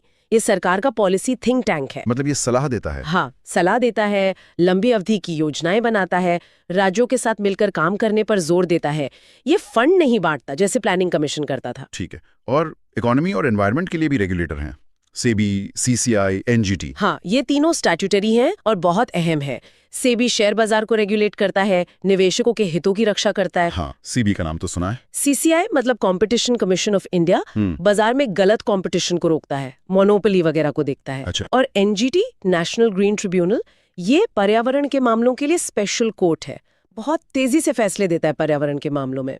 तो ये गैर संवैधानिक निकाय एक तरह से स्पेसिफिक काम करते हैं जहां खास एक्सपर्टीज चाहिए। बिल्कुल, ये संवैधानिक ढांचे को सप्लीमेंट करते हैं, उसकी मदद करते हैं, दिखाते हैं कि शासन कितना डायनामिक है, जरूरत के हिसाब से नई संस्थाएं बनानी पड़ती हैं। तो आज की इस पूरी बातचीत से क्या समझे? मतलब एक तरफ संविधान से बनी मजबूत संस्थाएं हैं, दूसरी तरफ जरूरत के हिसाब से बनी फ्लेक्सिबल संस्थाएं। ये सब मिलकर भारत के शासन का एक पूरा ढांचा तैयार करते हैं।